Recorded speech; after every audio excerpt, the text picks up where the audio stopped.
Mari kita mulai kuliah kita dengan berdoa kepada Allah Subhanahu wa taala.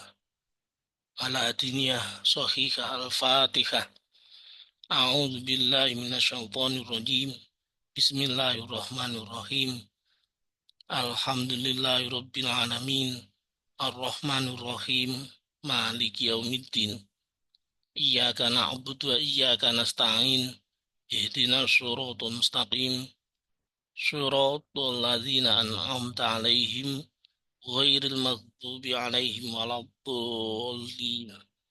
Raditu billahi rabba wa bil islami dina wa bi Muhammadin nabiyya wa rasula.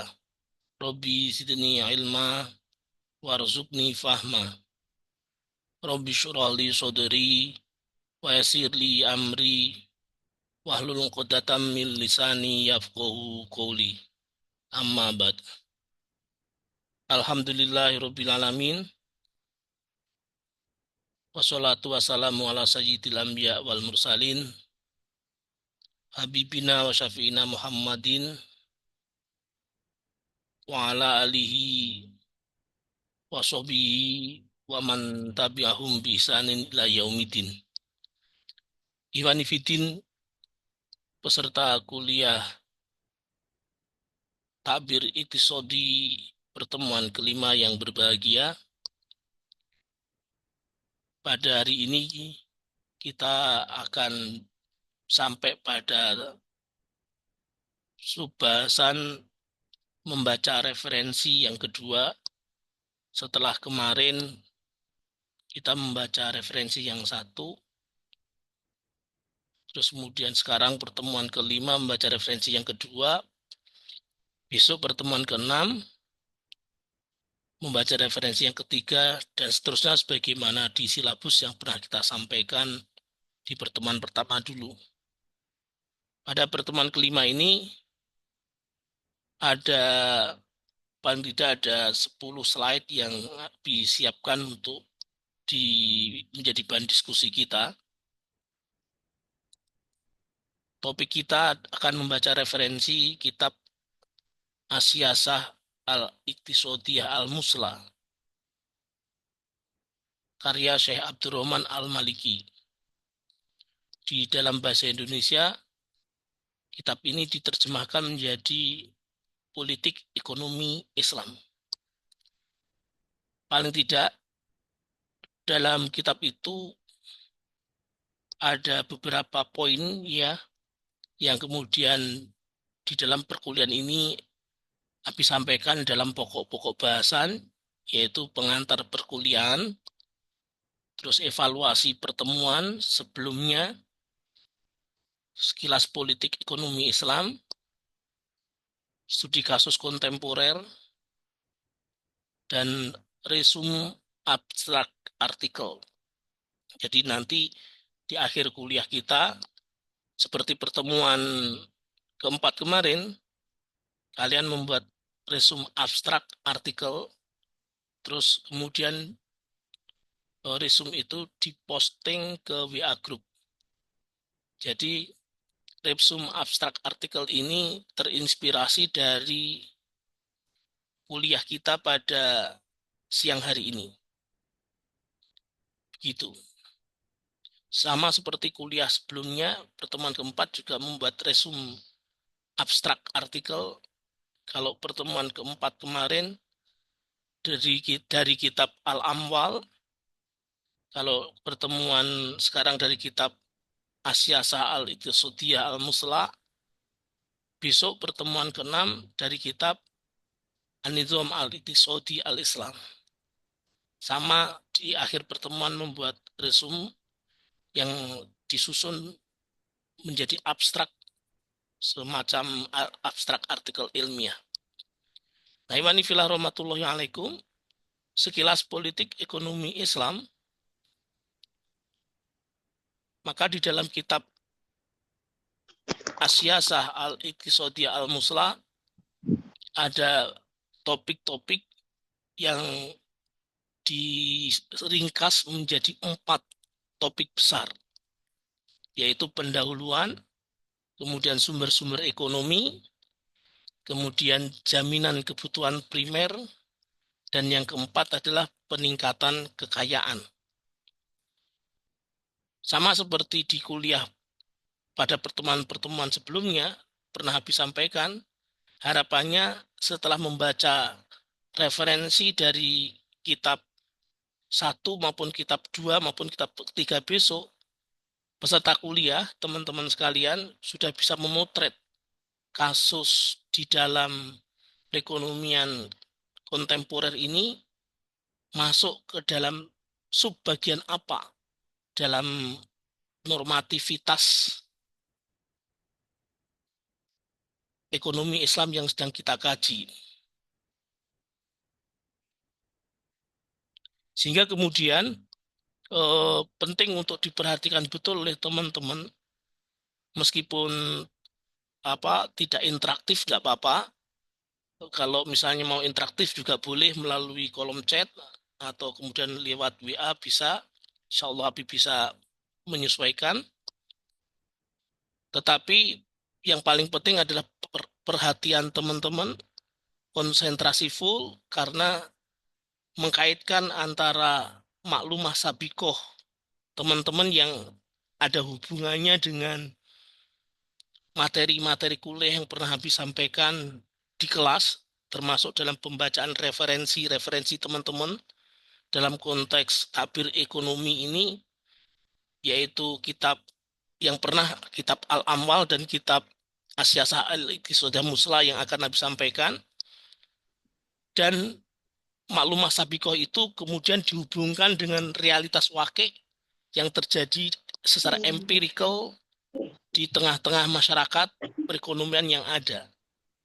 Disinilah tuntutan konsentrasi itu penting untuk kemudian menemukan analisis yang teman-teman nanti akan jadikan artikel sebagai tugas dari kuliah kita, sebagai tugas dari kuliah kita setelah UAS nanti. Jadi untuk kitab kedua yang kita baca, Asyasah Al-Iqtisadiyah Al-Musla ini, sekilas politik ekonomi Islam ini, ada 4 subtopik besar, ada 4 topik besar. Ya, kalau judulnya kan Asyasah Al-Iqtisadiyah Al-Musla, politik ekonomi Islam. Kemudian topik besarnya itu ada 4: pendahuluan, sumber-sumber ekonomi, kemudian jaminan kebutuhan primer, dan peningkatan kekayaan. Peningkatan kekayaan tentu ini bicara negara, karena politik ekonomi Islam yang menjalankan adalah negara. Nah, imani filah rahmatullahi alaikum,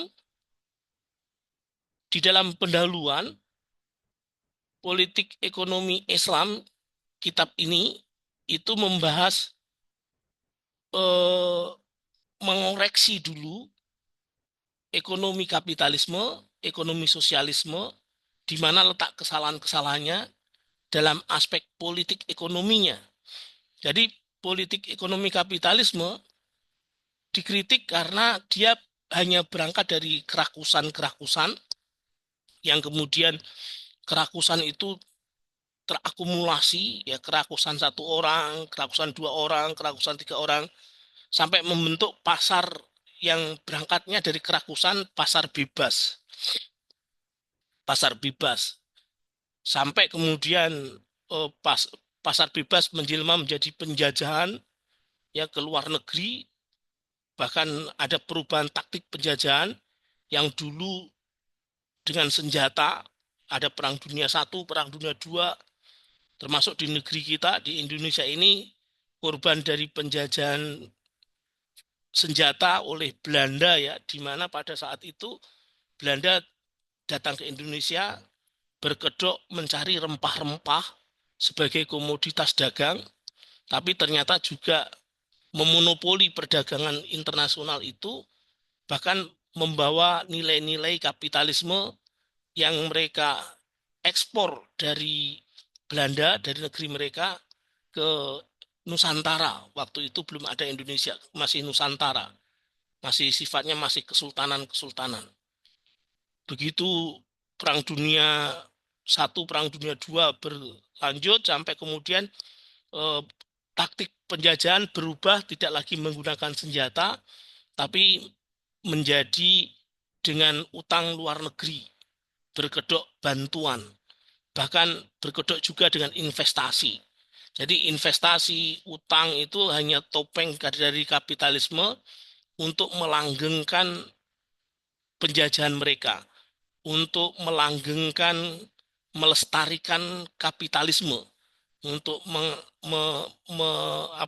menjadikan ajaran kapitalisme terus berjalan di negeri yang mereka jajah.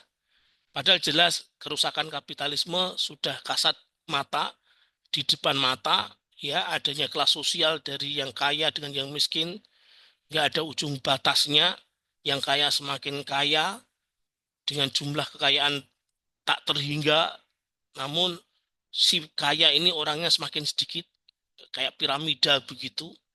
Sementara yang miskin semakin miskin, dengan jumlah kemiskinan, dengan jumlah harta orang miskin ini semakin sedikit, tapi jumlah orang yang miskinnya semakin banyak. Itu sangat nampak sekali. Kalaupun ada kalaupun ada sumbangan dari orang kaya, kedermawanan orang kaya, yang kapitalisme itu hanya kedok saja juga, agar tetap ada konsumen, agar tetap ada rakyat yang diinjak, agar tetap ada korban sebagai kambing hitam. Itu. Jadi politik ekonomi kapitalisme sesungguhnya berangkat dari kerakusan yang kemudian disebarkan melalui proses penjajahan. Jadi torikoh kapitalisme itu penjajahan. Bahasanya bisa dikemas dengan macam-macam. Ya, ada tadi misalnya topeng investasi, topeng utang luar negeri dan lain sebagainya dan lain sebagainya.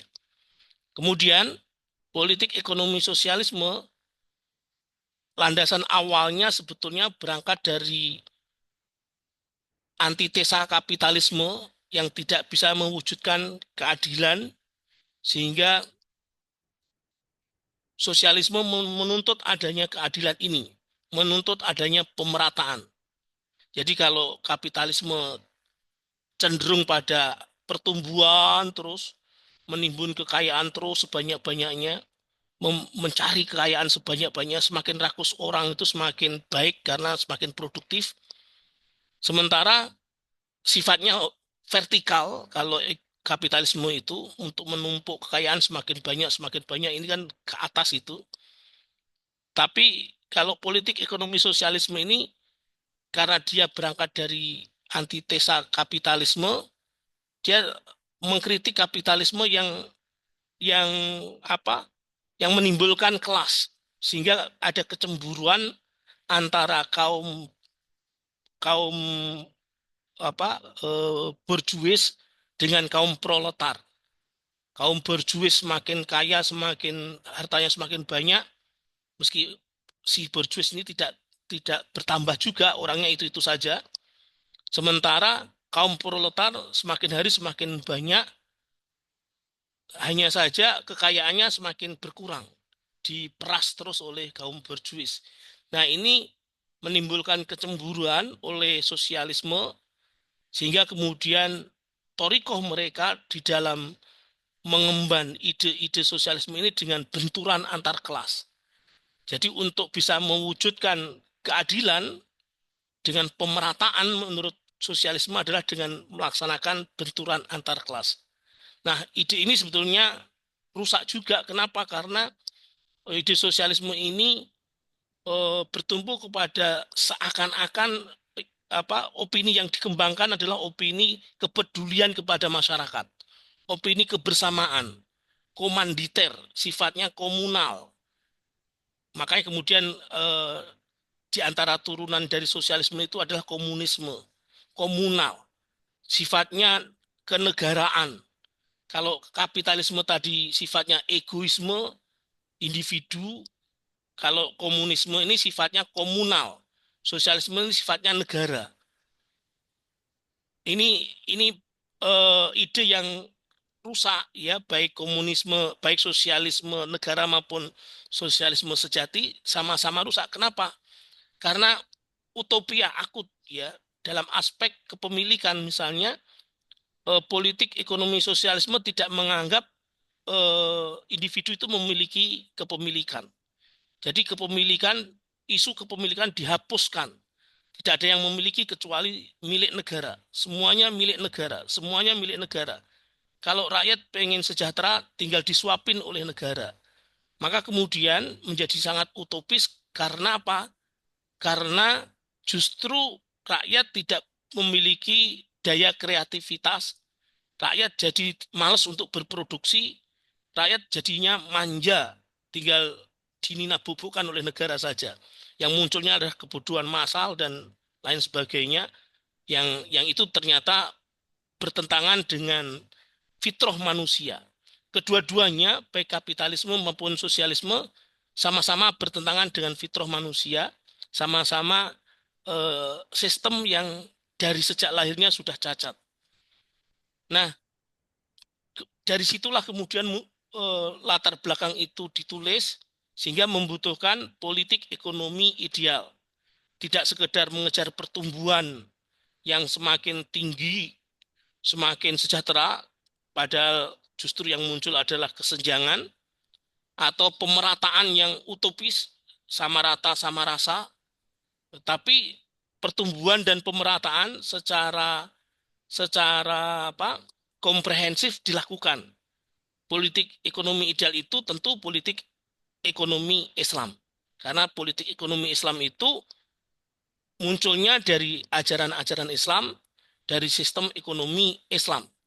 Jadi kalau kalau dalam disertasi Abi itu sampai Abi tuliskan di situ ada statement bahwa kalau kapitalisme cenderung mengejar produksi, produksi, produksi, kalau sosialisme itu cenderung mengejar konsumsi, konsumsi, konsumsi. Tapi kalau Islam lebih kepada distribusi. Hanya saja fakta distribusi sekarang itu tertutup oleh produksi karena teori pasar yang selama ini ada seakan-akan hanya berhadapan-hadapan antara produsen dan konsumen. Distributor itu tidak ada, tidak dianggap.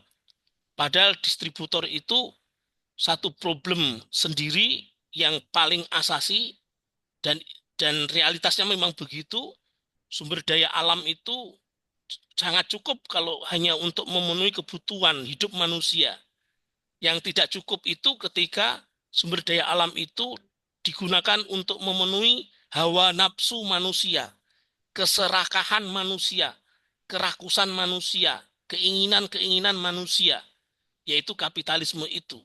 Ketidakcukupan sumber daya alam itu karena kerakusan manusia yang tidak normal.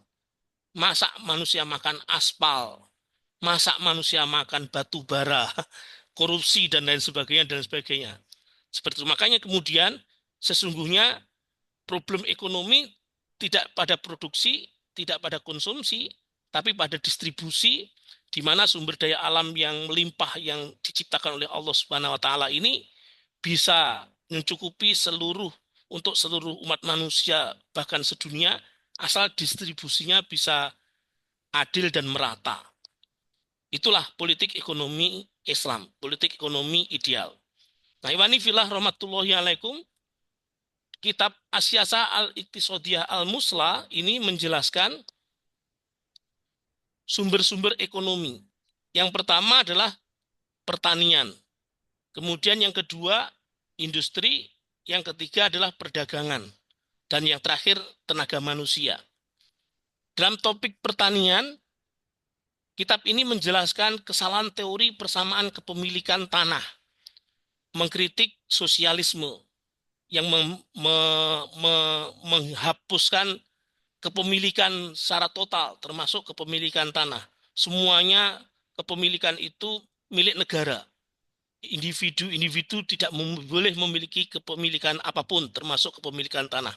Itu tidak sesuai dengan fitrah manusia. Ketika manusia itu membutuhkan papan tempat tinggal, tentu membutuhkan tanah di mana tanah itu menjadi menjadi tempat pondasi papan itu ada. Kan gitu, nggak mungkin manusia itu hidup di pohon gitu kan, pasti dia akan turun ke bawah, dan nggak mungkin pohon itu lepas dari tanah, itu kan nggak mungkin juga gitu. Jadi kepemilikan itu meniscayakan ada untuk manusia, untuk individu. Jadi tidak bisa disamakan kepemilikan tanah antara satu dengan yang lain, termasuk luas tanah ya, termasuk luas tanah. Nah, kemudian eh, dalam topik pertanyaan ini juga eh, kitab ini menjelaskan bahayanya feodalisme, yaitu adanya ketidakadilan kepemilikan tanah, ya, kaum berjuis atau tuan tanah yang memperkerjakan feodal, yang memperkerjakan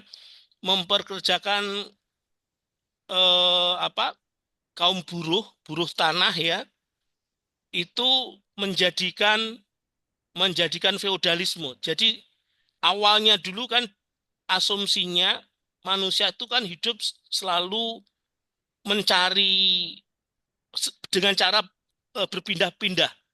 Jadi tergantung kepada sumber daya alam yang sangat melimpah pada masa lalu. Pohon-pohon menumbuhkan buah-buahan, tinggal metik bisa mengenyangkan, bisa memenuhi kebutuhan manusia. Kemudian buah di suatu tempat habis, manusia itu berpindah ke tempat yang lain. Manusia berburu, manusia bercocok tanam. Itu sifatnya memang nomaden begitu. Manusia dulu menempati sebuah tempat dengan cara nomaden. Terus kemudian berpindah-pindah, lambat laun kemudian diklaim ini tanahku, ini tanahku, ini tanahku, begitu sampai kemudian muncul persaingan untuk mendapatkan sumber daya tanah ini seukur dengan kekuatan mereka. Semakin kuat, maka kepemilikan tanah semakin luas. Nah, ada tuan tanah yang kemudian memperkerjakan budak-budak atau buruh-buruh tanah, yang kemudian tuan tanah ini menjadi feodal. Jadi kepemilikan tanah ini sangat luas, berhektar-hektar, tapi tidak bisa dikelola sendiri. Kenapa? Karena saking luasnya tanah itu, maka dia mempekerjakan orang, ya, mempekerjakan kaum proletar untuk menggarap tanahnya itu. Jadilah budak-budak tanah yang dimiliki oleh tuan tanah itu. Nah, ini bahaya kenapa? Karena bisa kelas sebagaimana bahaya kelas tadi, kelas borjuis dan kelas proletar tadi. Bahayanya adalah kekayaan yang melimpah ini yang tidak terdistribusi secara merata berdasarkan kepemilikannya, ini menjadikan ketidakadilan, dan tentu saja seperti karakter kapitalisme sekarang itu benturan antar kelas akan terjadi, niscaya akan terjadi. Itu. Terus kemudian secara solusinya bagaimana? Tentu dengan hukum-hukum pertanahan dalam Islam, ya, yang tidak boleh menyewakan tanah pertanian, terus kemudian tanah yang tidak dikelola dalam 3 tahun diambil alih oleh negara. Bahkan negara mengizinkan kepemilikan tanah yang menganggur. Jadi istijar dengan pemagaran tanah begitu saja bisa. Itu yang pertama, sumber ekonomi dari topik pertanian. Kemudian sumber ekonomi dari topik industri adalah kapan industri itu menjadi kepemilikan umum. Jadi ketika industri itu membuat sesuatu dari bahan mentah menjadi bahan jadi, atau setengah jadi menjadi jadi, itu tentu ada proses rekayasa. Nah, awalnya memang industri itu industri individu. Ketika seorang petani mau mencangkul, dulunya tidak butuh alat yang namanya cangkul karena belum ada. Hanya dengan batu yang memiliki memiliki ketajaman tertentu, ditonjok-tonjokkan ke dalam tanah begitu, kemudian ditanami bibit, dikasihkan bibit, tumbuh-tumbuhan. Lalu kemudian manusia memiliki karakter inovasi, kurositasnya sangat tinggi, maka kemudian ditemukanlah cangkul, ditemukanlah kemudian sabit, ditemukanlah teknologi pada sesuai dengan pada zamannya yang sederhana dan berkembang itu, sampai kemudian ternyata kalau pengen kaya harus memiliki kepemilikan umum. Jadi industri jalan raya, industri persungaian, bandara dan lain sebagainya. Nah, ketika industri itu sudah merasuk pada kepemilikan umum, disitulah industri itu menjadi industri milik umum. As-sina'atu tu'khadu hukmuma tuntijuhu. Industri itu hukumnya diambil dari hukum yang dihasilkan dari kepemilikan itu. Kalau kepemilikan individu, sepatu misalnya, maka industri itu masih kepemilikan pribadi. Tapi kalau industri itu mengelola tambang, maka industri itu menjadi industri kepemilikan umum karena tambang itu kepemilikan umum. Dan seterusnya, dan seterusnya. Kemudian sumber ekonomi yang ketiga adalah perdagangan. Perdagangan luar negeri yang dibahas, karena apa? Karena hukum asal perdagangan itu adalah perdagangan luar negeri. Jadi sejarah perdagangan luar negeri sering Abi sampaikan di kelas, bahkan sejak Islam sebelum datang di tanah Arab, itu kaum Quraisy sudah melaksanakan safar, ya, sudah rihlas syita iwa soif. Li ilafi Quraisy ilafi rihlata syita iwa soif. Kebiasaan kafir kafir Quraisy, ya, orang-orang Quraisy pada waktu itu, orang-orang Arab jahiliyah, suku Quraisy pada saat itu adalah rihlah, bepergian ke tempat yang jauh pada waktu syita dan pada waktu soif. Pada waktu syita, pada waktu dingin, pergi ke Yaman. Pada waktu soif, pada waktu panas, pergi ke Syam. Dengan membawa komoditas-komoditas perdagangan seperti sadel onta, kain, wol, dupa, dan lain sebagainya, dan lain sebagainya. Ditukar. Kita masih ingat mungkin sejarah Rasulullah SAW pada masa remajanya, kalau nggak salah usia 12 tahun ya waktu itu, diajak pamannya Abu Thalib pergi ke Yaman untuk membawa barang dagangan Siti Khadijah, saudagar kaya, seorang janda yang kemudian di perjalanan dinaungi oleh awan itu kan, sampai hampir masuk gerbang Yaman, ada pendeta Bukhairo mengingatkan bahwa anak ini memiliki potensi yang besar menjadi pemimpin dunia. Maksudnya menjadi nabi, dan itu kemudian terbukti menjadi nabi. Terus bahkan sebelum menjadi nabi, menikah dengan si baginda Umul Mukminin Sayyidah Khadijah kan. Itu cerita yang masih ingat dalam benak kita. Artinya tradisi perdagangan luar negeri itu sudah terjadi, sudah ada sejak Islam belum turun di Mekah. Nah, ini fila rahmatullahi alaikum, dalam perdagangan luar negeri sering yang dibahas adalah sorf, yaitu tukar menukar mata uang. Ini menarik sekali kalau kita pelajari. Pada awalnya dulu, sejak Islam belum turun maupun Islam sudah turun, bahkan sampai era Utsmani, ya, itu mata uang yang digunakan adalah mata uang emas dan perak, dinar dan dirham. Dinar mengacu ke Romawi, dirham mengacu ke Persia. Dengan konversi masing-masing, ya, ketika Islam turun itu hanya berupa penetapan saja, cetakan-cetakannya saja yang tidak merubah nilai standar utamanya.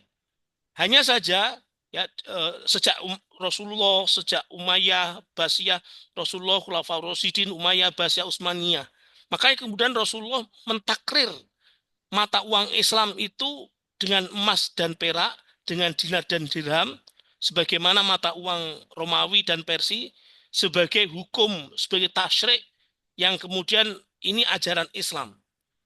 Dan itu berlaku sepanjang peradaban Islam sampai masa Umayyah, Abbasiyah, Utsmaniyah hampir 14 abad lamanya. Baru sorf itu muncul, problem pertukaran mata uang itu muncul ketika kapitalisme menggeser peradaban Islam, menjadikan peradaban kapitalisme memimpin dunia seperti sekarang ini, apa yang mengambang bebas, ya dolar berganti dengan dolar tukar menukar dengan rupiah dan lain sebagainya ini, yang itu fiat money. Jadi kalau kita runtut sejarah mata uang itu, pada awalnya mata uang itu gold money, yaitu mata uang emas perak. Terus mata uang berikutnya adalah fiat money, mata uang kertas. Mata uang kertas ini awalnya mata uang yang dijaminkan dengan emas dan perak, tapi setelah Bretton Woods disepakati mata uang kertasnya adalah dolar, di mana waktu itu dolar sejak Bretton Woods sampai tahun 1971 masih ada standar emasnya. Hanya saja setelah tahun 1971 dolar ini mengambang bebas, tidak lagi terikat dengan emas dan perak, karena pengkhianatan Presiden Nixon atas perjanjian Bretton Woods itu. Sejak sekarang, sejak itu sampai sekarang bahkan uang itu tidak menentu harganya. Ya sama kayak kayak perjudian begitu. Nah, yang terakhir adalah sejarah uang mulai muncul e-money, mulai muncul fintech, financial technology, mulai muncul Bitcoin, mulai muncul eh, apa uang yang kemudian memang betul-betul untuk perdagangan, tapi bentuknya tidak ada, jaminannya tidak ada. Ini semakin modern, semakin semakin tidak jelas itu. Nah, itu dalam aspek perdagangan. Kemudian pada topik sumber ekonomi yang keempat adalah tenaga manusia. Yang dibahas paling utama adalah dasar penentuan gaji, yaitu didasarkan pada manfaat yang diberikan oleh karyawan, yang kemudian ditukar manfaat itu dengan gaji yang diberikan oleh juragan, oleh bos gitu. Oleh ajir memberikan manfaat, mustajir memberikan upah. Di dalam Islam tidak ada kenaikan upah buruh, ya, tidak ada kenaikan buruh karena manfaatnya tetap. Sementara di Islam juga tidak mengenal problem perburuan karena sebetulnya perburuan tenaga manusia ini dipotretnya secara mikro per individu manusia. Akot itu sifatnya personal, sifatnya. Tapi menjadi problem ketika kemudian eh, secara makro ternyata ada kesenjangan antara ini ada unsur kapitalismenya juga yang kemudian tidak bening menyelesaikan problem makro, sehingga kemudian ada UMR, ada tunjangan-tunjangan gaji pokok, gaji gaji tambahan, THR dan lain sebagainya dan sebagainya. Padahal ini urusannya adalah dengan kesejahteraan manusia dalam rangka pemenuhan kebutuhan hidup manusia saja. Itu kalau sudah secara asasi, kalau sudah makan kenyang kan sudah selesai sebetulnya. Itu hanya saja karena rakus, maka butuh ini, butuh ini, butuh ini. Padahal bukan butuh, itu ingin saja. Begitu. Nanti lebih detail bisa kita diskusikan, atau teman-teman bisa langsung membuka bukunya untuk dibaca secara mandiri. Nah, ini filah rahmatullahi alaikum, dari aspek jaminan kebutuhan primer, memang tadi di awal sudah disampaikan terkait kebutuhan itu antara kebutuhan dengan keinginan. Jadi kalau kerakusan itu bukan kebutuhan. Kerakusan itu keinginan, hawa nafsu. Makanya teori scarcity itu sebenarnya ada kesalahan fatal dari aspek paradigmatiknya. Apalagi kemudian itu dijadikan paradigma umum. Ekonomi sekarang seakan-akan berangkat dari scarcity, kelangkaan, tidak adanya kesenjangan antara kebutuhan manusia yang tidak terbatas dengan sarana pemuas yang terbatas. Padahal yang tidak terbatas bukan kebutuhan, tapi keinginan itu. Terus kemudian kalau kita potret betul kebutuhan manusia secara hakiki itu kan secara mikro ya, secara mikro itu sandang, pangan, papan. Kalau secara makro sifatnya komunal, kemasyarakatan itu pendidikan, kesehatan, keamanan. Itu sudah tampak betul nyata di tengah-tengah masyarakat, para intelektual, para peneliti, para ahli kebutuhan-kebutuhan itu seperti itu ya, sandang, pangan, papan, terus kemudian pendidikan, kesehatan, keamanan. Itu kebutuhan asasi. Nah, eh, berbeda menurut teori Imam Ash-Shatibi yang membagi kebutuhan ada tiga, yang ini kemudian juga diadopsi oleh Maslow. Kebutuhan fisik, kebutuhan fisik ini kebutuhan jasmani atau doruriyah sebetulnya. Terus kemudian hajiah, kemudian tahsiniyat. Nah, kalau teori Imam Shatibi, doruriyat itu ada 5. Doruriyatul khoms yang kemudian menjadi teori makosid itu, muhafadzatul khoms itu, hifduddin, hifdul akal, hifdul nafas, hifdul hifdul karomah ya, terus sama hifdul mal, menjaga harta. Nah, Iwani filah rahmatullahi alaikum, dalam jaminan kebutuhan primer, kitab ini juga mengkritik jaminan sosial dalam kapitalisme. Teori trickle down effect ya, atau CSR, CSA, tunjangan-tunjangan untuk ASN. Untuk ASN saja ya, bukan untuk penduduk secara umum. Terus itu karakter kapitalisme yang menganggap kelas kedua. Jadi kaum berjuis, orang kaya, pengusaha-pengusaha kaya, itu memberikan gaji, sebatas gaji, yang kemudian sisanya itu berupa tunjangan-tunjangan yang yang yang apa? Yang kemudian untuk agar karyawan itu tetap bisa bekerja saja. Itu kalau kemudian di dalam masyarakat itu ada kelas menengah, kelas atas, kelas menengah, kelas bawah, itu cermin kalau masyarakat ini adalah masyarakat kapitalisme. Di dalam masyarakat Islam tidak ada pembagian kelas atas, kelas menengah, kelas bawah itu. Apalagi kemudian kelas bawah, menengah ke bawah yang diidentikan dengan masyarakat miskin itu biasanya diukur dengan sampel statistik. Padahal kebutuhan mereka kan sama. Dimanapun manusia itu butuh makan. Dimanapun manusia itu butuh minum, butuh sandang, butuh papan, butuh pangan. Tapi kenapa pengukurannya melalui sampel, melalui statistik sampel pendapatan per kapita sekian di daerah ini yang mewakili keluarga itu cuma yang bekerja siapa? Padahal di keluarga itu ada 5 orang anggota keluarga. Kalau yang bekerja hanya ayahnya saja, maka yang menjadi sampel adalah ayahnya. Ini kan jelas sekali menimbulkan kesenjangan dan tentu tidak adil. Di dalam Islam tidak begitu. Kemudian jaminan sosial dalam sosialisme, negara memandang semua warga sama rasa, sama rata. Ini tadi di awal sudah disampaikan utopis. Jadi kemudian yang keempat, jaminan kebutuhan primer, ya jaminan sosial dalam Islam itu pemenuhan kebutuhan dasar untuk setiap individu warga negara tanpa kecuali. Jadi bayi lahir procot itu langsung kemudian menjadi perhatian negara, kebutuhannya apa. Makanya kemudian ada hadis kan, al-imamu ra'in wa huwa mas'ulun an ra'iyatihi. Imam itu penanggung jawab atas urusan umatnya dan dia nanti akan ditanya tentang tanggung jawabnya itu dilaksanakan apa tidak di ayah su'unil ummahnya itu.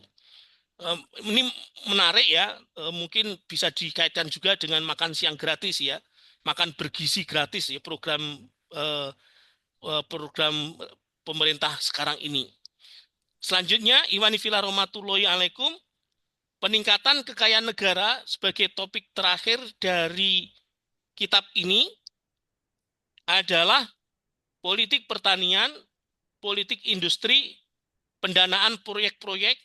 Ini menarik juga kalau dihubungkan dengan Danantara, dihubungkan dengan IKN misalnya, atau dihubungkan dengan kemarin pas rezim sebelumnya itu kereta api cepat dan lain sebagainya, termasuk food estate, ini menarik sekali. Terus kemudian bahaya utang luar negeri, termasuk hukum syarat tentang utang, fasilitas kredit barang dan peralatan, termasuk kelemahan neraca pertumbuhan, ya tentu ini berlaku pada perdagangan luar negeri ya. Misalnya Indonesia ekspor impor dengan Jepang, apa saja yang diekspor, apa saja yang diimpor, terus kemudian dikalkulasi dengan ekspor impornya dengan Jerman misalnya apa saja, itu ternyata di situ ada kelemahan, apalagi menggunakan mata uang yang mengambang bebas, sehingga kemudian peran negara itu malah jadi didikotomi, dikooptasi oleh perusahaan. Muncullah oligarki, pengusaha yang kemudian mempengaruhi penguasa. Jadi penguasa itu kalau istilah UDC kan begitu. Nah, kemudian dalam rangka peningkatan kekayaan negara yang terakhir adalah membangun pasar di luar negeri. Itu kenapa? Karena pasar luar negeri itu sekaligus berdakwah, menjalankan politik luar negeri, menyebarkan ajaran-ajaran Islam. Nah, Iwani filah rahmatullahi alaikum, itu tadi isi dari kitab As-Siyasah Al-Iqtisadiyah Muslah.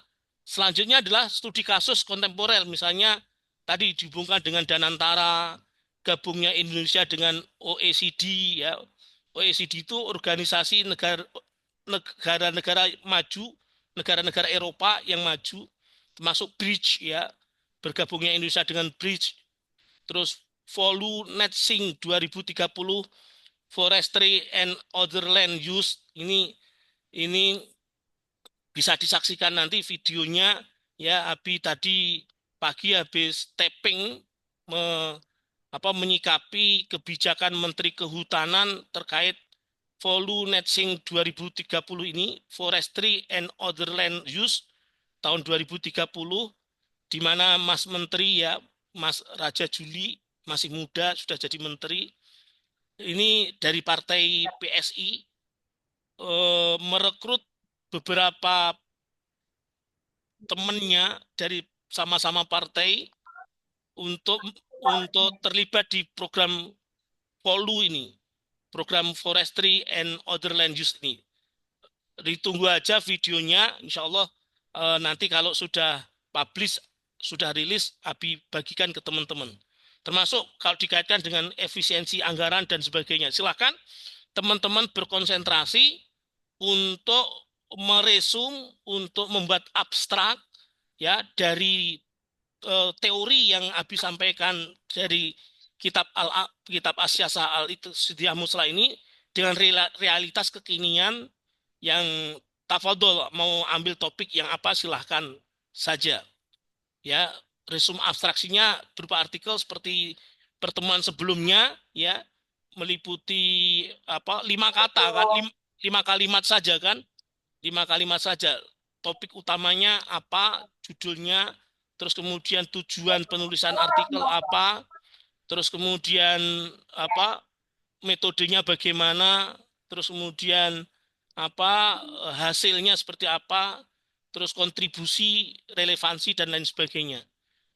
Jadi kalian bisa latihan mengkonversi praktik-praktik ekonomi dan bisnis dari sistem ekonomi kapitalisme ke dalam sistem ekonomi Islam. Sebagai contoh misalnya tentang kontribusi pajak di Indonesia ya, dari masyarakat itu 30% dan 70% sisanya itu dari perusahaan-perusahaan besar harusnya. Tapi faktanya perusahaan-perusahaan besar itu seringnya ngemplang pajak. Justru malah pemerintah mengejar-ngejar pajak ke rakyat kecil yang 30% itu. Kenapa bisa begitu? Itu kan. Bagaimana nanti kalau khilafah tegak? Apakah perusahaan-perusahaan besar itu, PT-PT itu dibebaskan dalam pajak Mengingat juga biasanya pelaku bisnis yang besar-besar itu, PT-PT itu kan non-muslim itu. Nah, kalau analisis Abi sebagai contoh dari konversi tadi, yang pertama tentu sistem perusahaannya yang bentuk PT itu dikonversikan dulu sesuai dengan syirkah ya. Syirkah yang sesuai dengan syariah Islam. Termasuk model ketenaga kerjaan, permodalan, dan transaksi-transaksi lainnya. Kemudian yang kedua, negara khilafah tidak menerima pemasukan dari pajak kecuali darurat ketika kas APBN kosong. Yang ketiga, pebisnis muslim itu wajib membayarkan zakat malnya, zakat perdagangannya, atau zakat hasil sirkahnya. Setelah mencapai nisab dan haul ditarik oleh negara untuk dibayarkan ke 8 asnaf. Fakir, miskin, amil, mu'alaf, rikob, ghorim, sabilillah, dan Ibnu Sabil. Sebagaimana di Quran surah At-Taubah ayat 60. Innamas sodaqotu lil fuqara'i wal masakini wal amilina wal mu'alafati qulubihim, dan seterusnya itu. Terus kemudian yang terakhir, yang keempat, pebisnis kafir atau non muslim ya, biasanya memang perusahaan-perusahaan besar itu milik non muslim itu, ini diberlakukan karena zimmi, tidak wajib bayar zakat tapi wajib membayar jizyah. Jizyahnya berapa? Nanti khalifah yang menentukan besarannya. Begitu iwani fillah rahmatullahi alaikum. Wallahu alam bisawab. Terima kasih. Barangkali ada feedback silahkan.